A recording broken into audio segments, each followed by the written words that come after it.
Ilhan Omar entered the Fox News studio, carrying the metaphorical shield she had utilized for years to proclaim Islamophobia and observe as her opposition retreated in hesitation. Trump perceived a congresswoman who had allegedly entered into a marriage with her brother for the purposes of immigration fraud, transferred millions of dollars to her husband's business, referred to the events of 9/11 as some people did something, and instructed Somalis within Somalia to question which country she truly represented.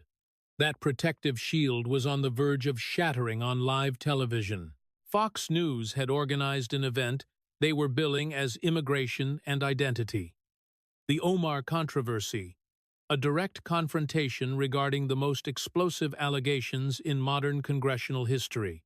For years, questions had swirled around Ilhan Omar regarding the nature of her marriages and her financial conduct. Did she marry her brother to commit immigration fraud? Why did she appear to minimize the tragedy of 9/11? Why did she disseminate anti-Semitic rhetoric that her own party condemned on 2 separate occasions?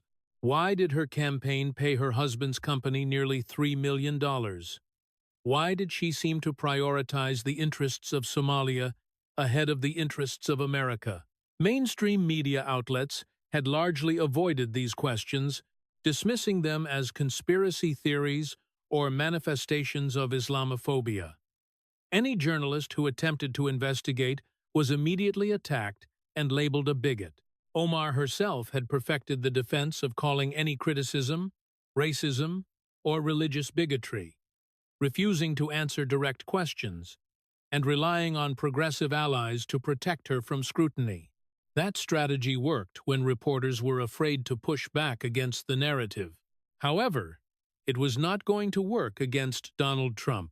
For 3 weeks, Trump had been working with investigators, former federal prosecutors, immigration attorneys, and opposition researchers to compile every piece of evidence regarding Omar's alleged fraud and misconduct. This included marriage certificates from Minnesota showing her union to Ahmed Nur Saeed Elmi. It included family photographs from Somalia showing Omar and Elmi as children in the same household. It included school records listing them with the same parents. It included social media posts from family members calling Elmi her brother before those posts were deleted. It included tax records showing she filed jointly with Ahmed Hirsi while legally married to Elmi. It included Minnesota Campaign Finance Board records documenting her significant fine. It included FEC complaints about the millions paid to her husband Tim Mynet's company. It included video footage of her "Some People Did Something" speech regarding 9/11. It included her anti-Semitic tweets that the House of Representatives condemned twice. It included footage from Somalia, where she told a crowd to ask what country we are from. All of this material was organized in folders. All of it was prepared for display on Fox's massive screens. All of it was designed to force Omar to answer questions she had dodged for years. What happened when a president who actually enforced immigration law confronted someone accused of immigration fraud would expose the most significant cover-up in congressional history? And the Islamophobia shield was not going to save her this time. If you have ever wanted to see Trump ask Omar directly about marrying her brother for a green card with the marriage certificates on screen, this is the moment. And wait until he plays her Somalia speech at minute 39. She literally told Somalis she is Somali first. The Fox News studio was packed beyond capacity, with 550 people, constituting the network's largest audience setup ever. The crowd was overwhelmingly pro-Trump, with a small section of Omar's supporters who had made the trip to support her looking visibly uncomfortable in deeply hostile territory. Security was heightened given the controversial nature of the debate. The tension in the room was palpable and electric. The stage design was confrontational and dramatic. 2 podiums were angled sharply toward each other. Massive HD screens were ready to display evidence, and Brett Baier sat at the moderator's desk, looking like a man who knew he was about to moderate the most explosive political confrontation in modern television history. Ilhan Omar walked out first to cheers from her small section, and immediate loud boos from the Trump crowd. She wore a hijab and a dark suit, carrying herself with the defiant confidence of someone who had weathered controversy before and looked prepared to deploy her standard defense. She believed any criticism is Islamophobia. She believed any questions are racism. She believed any evidence is fabricated by bigots. She thought her identity would protect her from scrutiny. She thought accusations of bigotry would shut down inquiry. She thought Fox would be intimidated by potential accusations of religious discrimination. She had catastrophically misjudged Donald Trump. Donald Trump walked out 2 minutes later to a roar that lasted over 4 minutes. The applause, cheers, and chants were deafening, mixing chants of his name with chants of USA and investigate Omar. Bret Baier had to ask repeatedly for quiet in the studio. Trump wore his signature dark suit and red tie, waved to the crowd with those sweeping gestures, and walked to his podium carrying multiple thick folders, which he sat down with deliberate heaviness. Omar's confident expression wavered when she saw the folders. Trump, with prepared evidence, was never good news for his opponents. Bret Baier began his introduction about the serious nature of the allegations and the importance of addressing them directly. He reminded everyone to keep the discussion factual and substantive. That reminder would last approximately 60 seconds. Congresswoman Omar began her opening statement. Omar began in her distinctive accent, immediately going on the offense. She thanked Bret and stated she was there because certain people refused to accept that a Muslim refugee woman can be in Congress. She claimed the allegations against her were lies spread by Islamophobes and racists who cannot accept that someone like her, a black Muslim woman, can represent Americans. She turned to face Trump directly. She accused President Trump of spending years demonizing Muslims, refugees, and immigrants. She claimed he spread lies about her because she dared to speak truth to power. She declared she would not be silenced by racism and bigotry. Her supporters applauded enthusiastically. She sat back, thinking she had established the moral high ground. Trump looked at her with something between contempt and anticipation. When he spoke, his Queen's accent was thick with sarcasm. He asked if he could call her Ilhan. He suggested they talk about immigration fraud, specifically hers. He opened his first folder and pulled out documents. He stated that when you build your career on immigration sob stories, you better not have committed immigration fraud yourself. Trump didn't wait for her to respond. He was already displaying documents on the massive screens. He asked if she came to America as a refugee from Somalia in 1995. Omar tried to control the narrative by saying her family fled violence. He interrupted to say he asked a simple question and demanded a yes or no. She confirmed yes. He stated that America gave her safety, opportunity, citizenship, and even elected her to Congress. She confirmed yes. He said, "Good. Now let's talk about Ahmed Noor," said Elmi. Omar's face went pale. She knew exactly where this was going. Trump displayed the marriage certificate on the screens. He read that Ilhan Omar married Ahmed Noor, said Elmi on February 12, 2009, in Minneapolis, Minnesota. He asked if she married Ahmed Elmi in February 2009, yes or no. Omar's attorneys had prepped her for this moment. She stated her personal marital history is personal. Trump's voice boomed through the studio. He stated she couldn't deny a public marriage record. He asserted the answer was yes. He then asked, "Who is Ahmed Noor Saeed Elmi?" She replied, "He was someone she was married to." He asked, "Is he your brother?" The question hung in the air. The studio went completely silent. Omar's face flushed. She called that a disgusting smear. He said he didn't ask if it's a smear. He asked if he's her brother. He demanded a simple yes or no. She said she would not dignify that. He said, "That's not a denial." He asked again, "Is he your brother?" Omar refused to answer directly, instead launching into a prepared speech about Islamophobia. Trump cut her off. He said, "Let me show you why people think he's your brother." He displayed photos on the screens of young Omar and Elmi as children clearly in the same household and same family setting. He stated, "These are photos from Somalia." He pointed out her and Elmi as children. He noted they were in the same house and same family. He remarked they looked like brother and sister to him. He pulled out more evidence. He showed school records from Somalia listing both of them with the same parents, same mother, and same father. He noted both of their names on school enrollment documents with identical parent information. The documents appeared on screen with highlighted sections showing matching parent names. He showed social media posts from family members before they were deleted, calling Elmi her brother. He noted her own family members calling him her brother on Facebook, Twitter, and Instagram. He noted they were all deleted once the allegations surfaced. He showed archived social media screenshots with the word brother highlighted. Trump walked toward center stage, building his case. He said, "Let me explain what investigators believe happened, because the evidence is pretty clear." He laid out the timeline on the screens. In 2002, Ahmed Nur Saeed Elmi comes to America and needs immigration status. In 2009, she marries him while she is already a U.S. citizen. From 2009 to 2017, he gets a green card and a path to citizenship through marriage to her.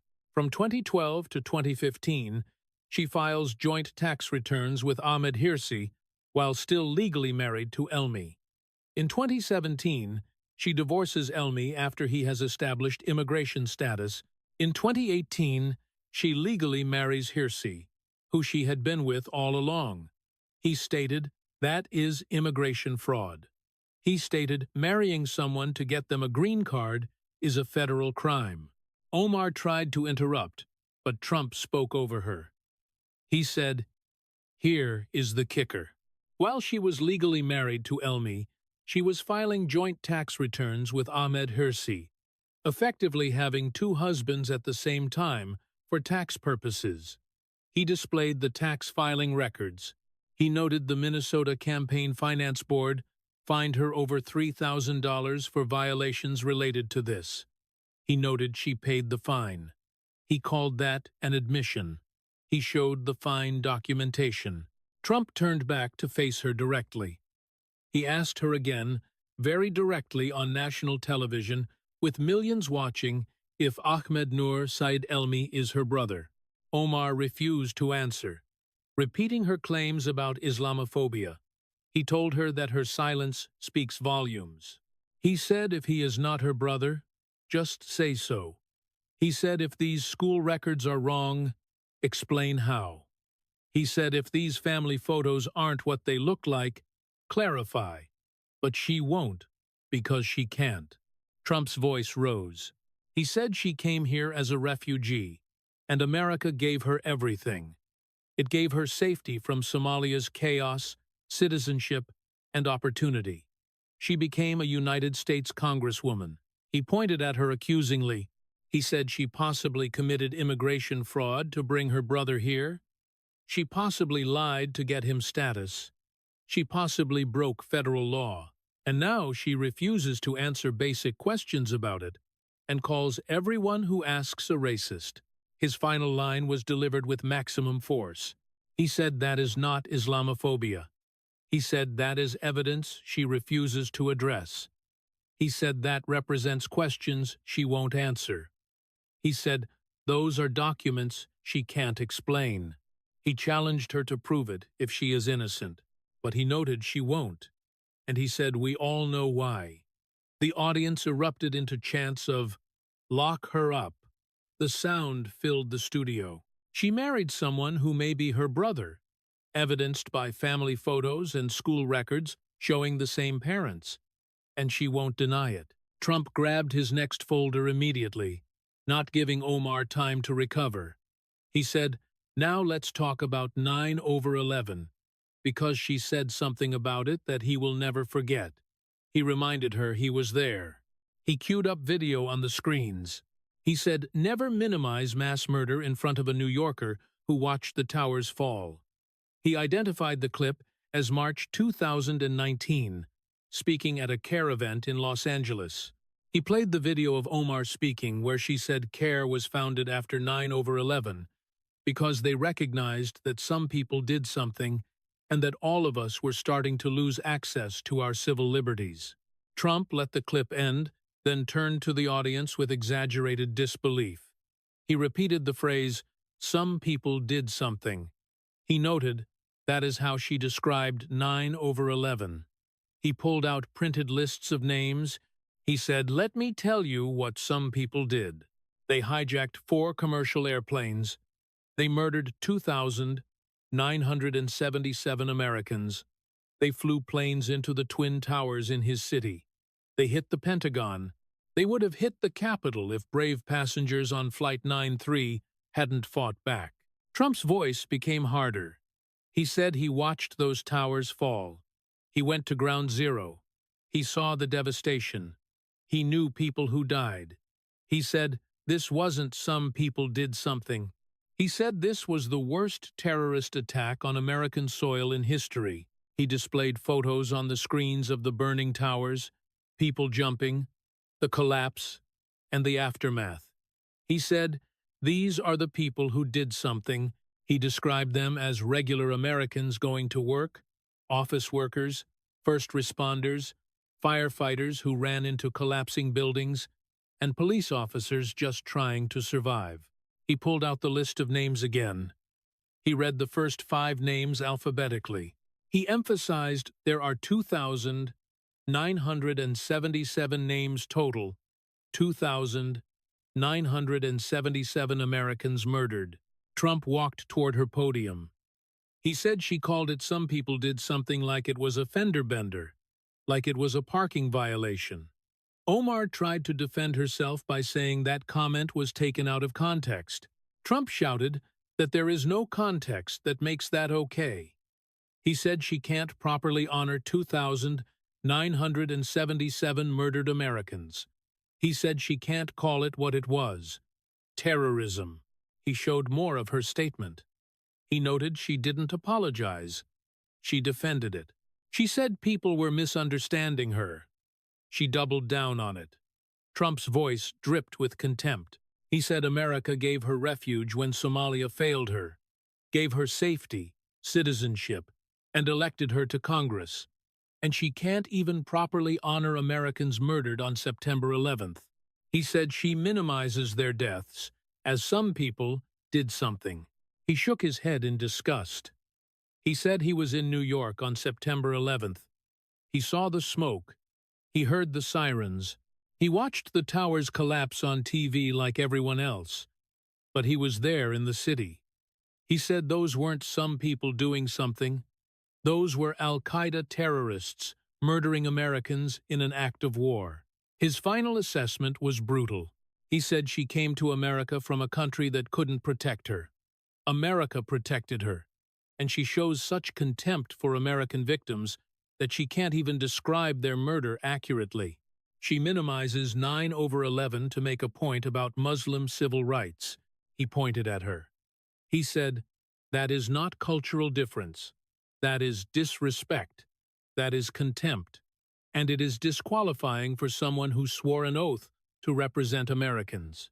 Trump moved immediately to his next attack, pulling out printed tweets.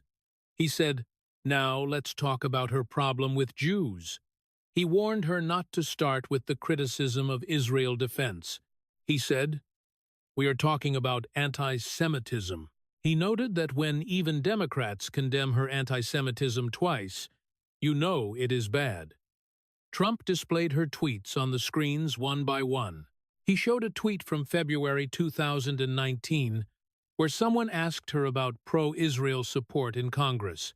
She tweeted, "It's all about the Benjamin's baby," with a money bag emoji. He showed the tweet in giant font. He said, She is saying Jews buy political support, that Jews control politics with money. He called that a classic anti-Semitic trope. Jews secretly controlling things with money. He called that Nazi propaganda. Ilhan Omar tried to interrupt, saying she was talking about AIPAC. She said, it's all about the Benjamins, about money, about Jews using money to control politics. He called that anti-Semitism. He pulled out another tweet from November 2012. She tweeted, Israel has hypnotized the world. May Allah awaken the people and help them see the evil doings of Israel. Trump read it slowly, letting each word land. He repeated hypnotized the world. He called it another classic anti-Semitic trope. Jews have mystical powers. Jews hypnotize people. He said that is literally from the Protocols of the Elders of Zion, one of the most anti-Semitic texts ever written. He displayed more tweets showing her comparing Israel to Nazi Germany. He said she compared Jews to Nazis, the people who murdered 6 million Jews in the Holocaust. She compared them to their own murderers. Trump pulled out official congressional documents. He said, and you know what happened? Her own party was so embarrassed they passed a resolution. He cited H.R. Res. 183 from March 2019, where the House of Representatives passed a resolution condemning anti-Semitism because of her tweets. He showed the resolution on screen. He noted her own Democrats, Nancy Pelosi and Chuck Schumer, condemned her. They were so embarrassed by her hatred that they had to pass a resolution. He said he wasn't done. And then it happened again. He cited H. Res. 489 from July 2019, another resolution. Her own party condemned her twice for anti-Semitism. The evidence appeared on screen, both resolutions with vote tallies. Trump walked toward her. He explained that Jews fled persecution and came to America just like she fled Somalia. America gave them safety and opportunity, just like it gave her safety and opportunity. His voice became harder, and she spreads anti-Semitic tropes about them. She says they control politics with money. She says they hypnotize the world. She compares them to Nazis. He pointed at the screens showing her tweets. He said, that is not criticism of Israeli policy. That is Jew hatred, and her own party knows it. That is why they condemned her twice. Trump pulled out her voting record. He noted she voted against Iron Dome funding. That is the system that protects Israeli civilians from Hamas rockets. She voted no on defending civilians from terrorists. He showed her lone no vote on several Israel-related bills. He noted she supports BDS, targeting the only democracy in the Middle East. He said she sides with Hamas and Hezbollah over Israel. He called her the most anti-Semitic member of Congress. His final line was devastating. He said, Jews came to America seeking refuge from hatred, just like she did, and she brought the hatred with her. She spreads anti-Semitism while America protects her. He said that is not just wrong, that is evil. Trump grabbed another folder marked Campaign Finance. He said, let's talk about money. Specifically, campaign money she paid to her husband's company. He called paying her husband millions in campaign cash while having an affair with him corruption. He established she married Tim Minette. Omar nodded warily. He established his company is E Street Group, a consulting firm. She confirmed yes. He stated that since 2018, her campaign has paid his company approximately $2.8 million. He asked if that is accurate. Omar tried to explain campaign expenditures for legitimate services. He broke down the $2.8 million to her husband's company. Trump displayed the payments on screen. Travel, $780,000. Consulting, $1.2 million. Media production, $650,000. digital services $370,000. But here is where it gets interesting, Trump said, with a knowing smile. He pulled out court documents. Before Tim Minett was her husband, he was married to Beth Minett. And when she filed for divorce in August 2019, he displayed the divorce filing on screen, highlighting a specific section. It stated the defendant's more recent travel and long work hours now appear to be more related to his affair with Representative Ilhan Omar. Trump read it aloud slowly. His ex-wife said she was having an affair with him while he was married, while she was married to someone else, while he was working for her campaign, getting paid hundreds of thousands of dollars. The audience booed loudly. So, let me get this timeline straight, Trump continued, pulling out a detailed chart. In 2018, Tim Minett starts working for her campaign while she is married to Ahmed Hirsi. In 2019, she starts an affair with Tim, while both are married to other people. In 2019, her campaign is paying Tim's company hundreds of thousands. In 2019, Tim's wife files for divorce, citing the affair. In 2019, she divorces Hirsi. In 2020, she marries Tim. From 2020 to present, her campaign continues paying his company, now over $2.8 million total. Trump shook his head in exaggerated disbelief. He said, "That is not campaign finance. That is a family business funded by political donors. She is funneling campaign money to her husband's company." He pulled out the Minnesota fine documentation showing the Campaign Finance Board fined her over $3,000 for violations. It was the largest fine ever levied against a House member at that time for campaign finance violations. Omar tried to defend the fine as technical. He retorted, "Technical? She paid her boyfriend's company hundreds of thousands while having an affair with him. Then she married him and kept paying him. There is nothing technical about that. That is corruption." Trump pulled out FEC complaints. He noted multiple Federal Election Commission complaints have been filed against her alleging personal use of campaign funds and enriching her family. He pointed at the payment records on screen. He said $2.8 million to her husband's company is not services. That is not consulting. That is transferring campaign donations to her household income. His final line was delivered with contempt.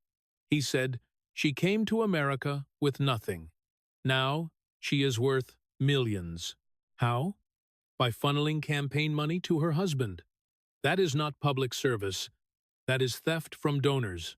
Trump pulled out video footage with visible anticipation. He said, "Now let's talk about loyalty. Specifically her loyalty or lack thereof." He queued up video on the screens. He said when she tells Somalis in Somalia to ask her what country she is from, the answer better be America. He identified the clip as August 2022. She is in Somalia, Mogadishu, speaking to a large crowd in Somali. He played it with translation. The video played Omar addressing Somali crowds, speaking passionately. The translation appeared on screen. "Ask us what country we are from. Ask us what representation means to us." Trump paused the video. He repeated, "Ask us what country we are from. Not, I'm American. Not I represent America in Congress. But ask us what country we're from." He turned to her. He asked, "So what country are you from?" Omar bristled and said she is an American citizen representing her district. He asked why she didn't just say that. Why did she tell Somalis to ask her? What is the answer supposed to be? He didn't wait for her response. He showed more from that speech. More video played with Omar discussing Somali interests, Somali politics, and Somali needs, all in Somali to Somali crowds. He said she is in Somalia promoting Somalia's interests, speaking Somali to Somali, acting as Somalia's representative, not Minnesota's, not America's. Trump pulled out the oath of office. He said, When she was sworn into Congress, she took an oath. He read it slowly. "I do solemnly swear that I will support and defend the Constitution of the United States against all enemies, foreign and domestic, that I will bear true faith and allegiance to the same." He looked up at her and emphasized allegiance to the United States, not to Somalia. Trump walked toward her podium. He said in Somalia, she can't clearly say she is American. She promotes their interests. She acts as their representative. He pulled out more evidence. He said she has opposed American foreign policy repeatedly. She sides with countries that oppose us. She votes against American interests. She minimizes American tragedies. She spreads hatred of American allies. He listed them. 9 over 11. Some people did something. Israel, constant attacks, anti-Semitism, immigration opposition, national security votes against defense measures, and the Somalia speech, where she can't say she is American. Trump's voice rose. He asked where her loyalty is. She took an oath to America, but acts like she represents Somalia. His final line was delivered with force. He said, "America saved her from Somalia, gave her everything Somalia couldn't, and she goes back there and won't even clearly say she is American. Maybe she is in the wrong country. Maybe she should represent Somalia there, instead of representing Somalia here." Trump grabbed his final prepared folder before the climax. He said one more thing. Her disturbing habit of downplaying terrorism. He pulled up interview footage. He said, air quotes, "for terrorists who killed Americans is disqualifying." He identified the video as an interview where a professor discusses Al-Qaeda and Hezbollah. He told the audience to watch what she does. The video played as the professor mentioned Al-Qaeda and Hezbollah. Omar made exaggerated air quotes with her fingers. A mocking expression was on her face. Trump replayed it 3 times. He said she made air quotes about Al-Qaeda, about Hezbollah, like they are not really terrorist groups, like it is a joke. He pulled out casualty numbers. Al-Qaeda responsible for 9 over 11, 2,977 Americans murdered. Hezbollah killed 241 U.S. Marines in Beirut in 1983, bombed the Marine barracks, Americans sleeping murdered by terrorists. Trump looked at her with disgust, and she makes air quotes, mocking, calling them terrorists. He pulled out more evidence. He said, this fits a pattern. She minimizes 9 over 11. She makes air quotes about terrorists. She opposes anti-terrorism measures. She seems sympathetic to America's enemies. He listed examples. Voted against designating the Muslim Brotherhood as terrorists. Opposed sanctions on terrorism-supporting countries. Defended Taliban and other groups. Made excuses for Islamic extremism, and constantly opposes American counterterrorism. Trump's voice became harder. He said she took an oath to defend America against enemies, but she can't even simply state that Al-Qaeda is a terrorist organization without air quotes and mockery. He looked at the cameras. He said for someone in Congress responsible for American security, this is disqualifying. She minimizes terrorism. She mocks designating terrorists. She opposes fighting them. His final line was simple but devastating. He asked whose side she is on. Trump stood and walked to center stage, leaving all his folders of evidence behind as physical proof of everything he had presented. He said, Ilhan, let me summarize what we have established tonight because I think America needs to understand who you really are. He began his comprehensive indictment. She came to America in 1995 as a refugee from Somalia. Her country was in chaos, civil war, violence, starvation.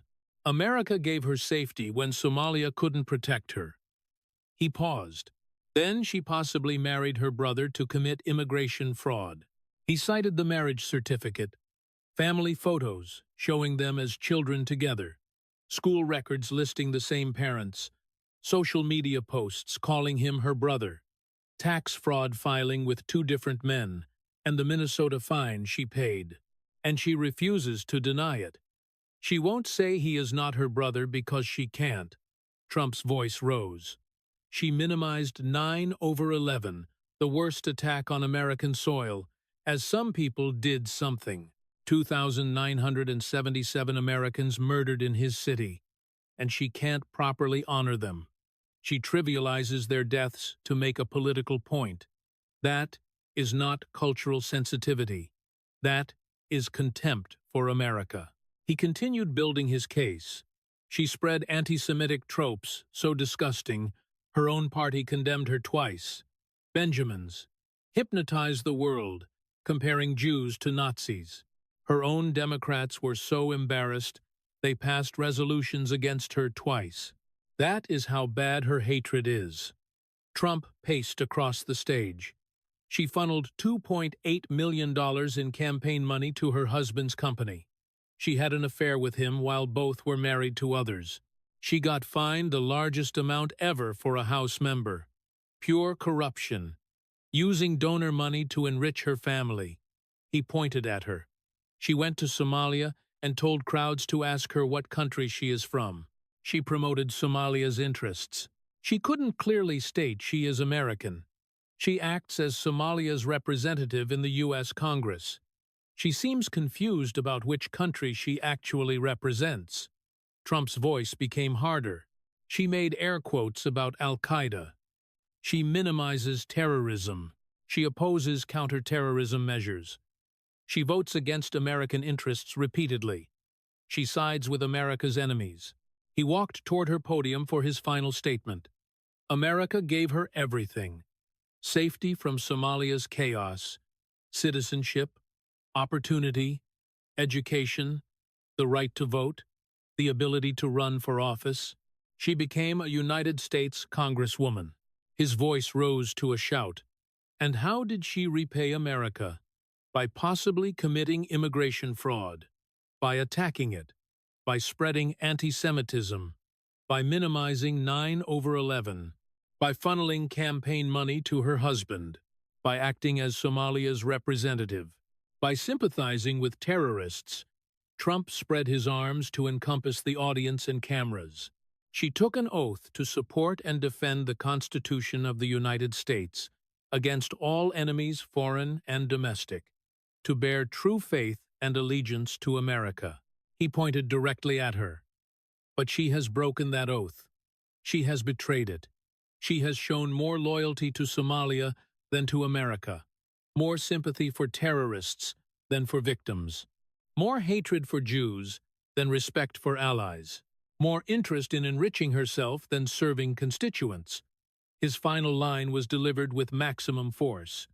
He said, America saved her from Somalia, and she has spent her time in Congress attacking America, undermining America, and promoting Somalia. That is not representation. That is betrayal. Maybe Somalia needs her more than America does. The audience erupted into the longest standing ovation of the night, over 5 minutes of chanting mixed with demands to deport and investigate her. The chanting was deafening. Omar sat at her podium visibly shaken, unable to mount an effective defense. Every point Trump made was backed by evidence she couldn't deny. Marriage records, photos, school documents, congressional resolutions, campaign finance records, video footage. She tried the Islamophobia defense, but it fell flat against documented evidence and her own recorded words. She could only sit there as her pattern of fraud, corruption, and anti-American behavior was exposed with receipts. The video exploded across every platform with unprecedented velocity. Within 2 hours, it had 34 million views. Within 24 hours, it had 112 million views. Within 1 week, it had 182 million total views, making it one of the most watched political confrontations ever. Did she marry? Her brother became the #1 trending topic globally within minutes, and stayed there for 6 straight days. Some people did something resurfaced and trended alongside it. Ilhan Omar immigration fraud trended. Omar anti-Semitism trended. 2.8 million husband trended. Somalia first trended. Every scandal Trump had exposed became a separate trending topic. Conservative media went into overdrive. Fox News played the full debate 5 times in 48 hours. Sean Hannity dedicated an entire week to segments on each of Omar's scandals, bringing in immigration attorneys to explain the brother marriage fraud, former FBI agents to discuss why it wasn't investigated, and Minneapolis residents who had reported the allegations years ago. Tucker Carlson did a special titled Immigration Fraud in Congress, the Omar cover-up, that became his most watched episode ever. Laura Ingraham brought on the photographer who documented Omar's staged crying photo at the concentration camp fence. But the real story was what happened in mainstream media. Even outlets that had protected Omar for years couldn't completely ignore the evidence Trump had presented. CNN was forced to address the brother marriage allegations seriously for the first time, bringing on legal experts who acknowledged the evidence was concerning and deserved investigation. MSNBC's panel, while trying to defend Omar, had to admit the school records and family photos were difficult to explain. The New York Times, which had dismissed the allegations as conspiracy theories for years, ran a piece titled, "Omar Faces Renewed Questions About Past Marriages," which, while sympathetic, had to acknowledge the evidence existed and remained unexplained.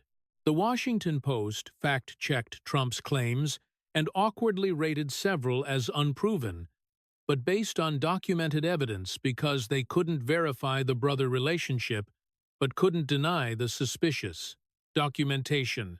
Polling showed dramatic shifts.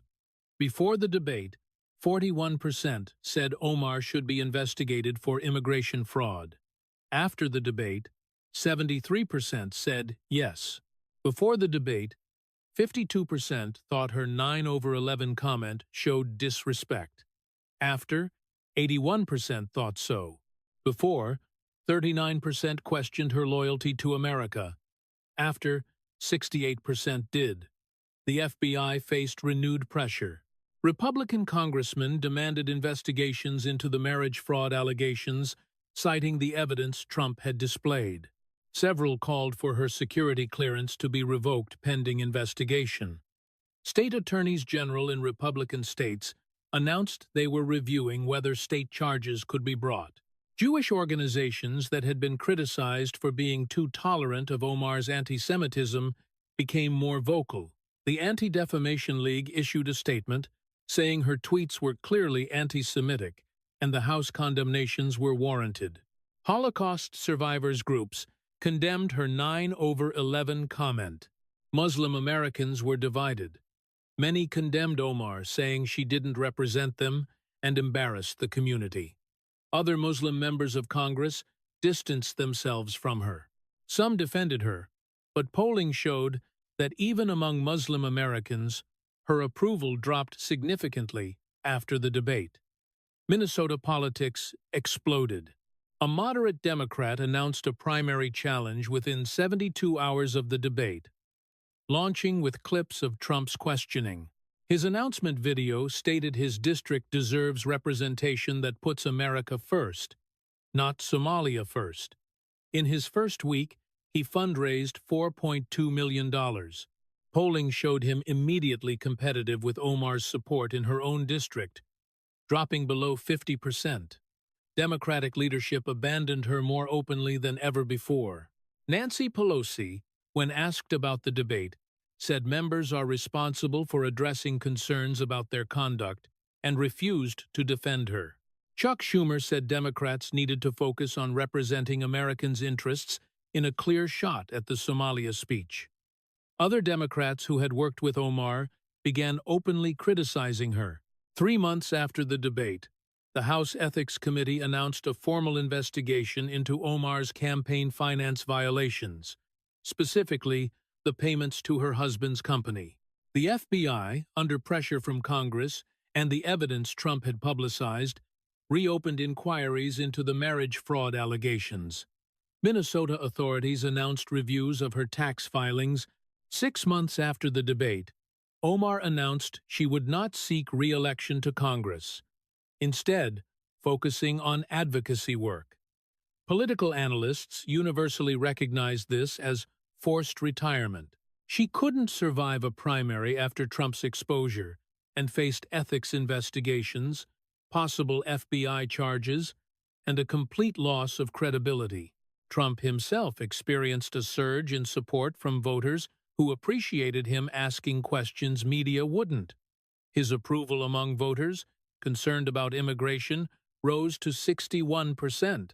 His willingness to confront Omar directly with evidence on issues others were afraid to touch made him appear courageous rather than bigoted, because he had used documents, not insults. 1 year after the debate, Ilhan Omar had effectively disappeared from national politics. The woman who had been a squad superstar and progressive icon was now remembered primarily for the scandals Trump had exposed: possible brother marriage fraud, 9/11 minimization, condemned anti-Semitism, campaign finance corruption, and questionable loyalty to America.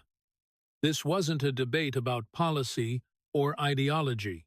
This was a confrontation between evidence and victimhood, between documentation and deflection, between someone who had enforced immigration law and someone accused of violating it. For years, Ilhan Omar had used identity as a shield. Any question about her marriages was Islamophobia. Any criticism of her 9/11 comments was racism. Any concern about her loyalty was bigotry. The strategy worked because media and politicians were afraid to be called bigots, so they didn't ask hard questions or demand answers. Trump didn't care.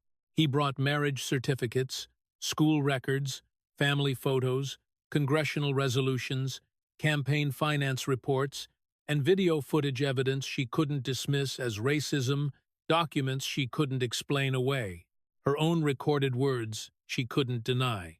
The brother marriage allegations, supported by school records showing the same parents and family photos, showing them as children together, forced America to confront what had been dismissed as conspiracy theory. When she refused to simply deny he was her brother, when she wouldn't explain the documentation, the evidence spoke for itself.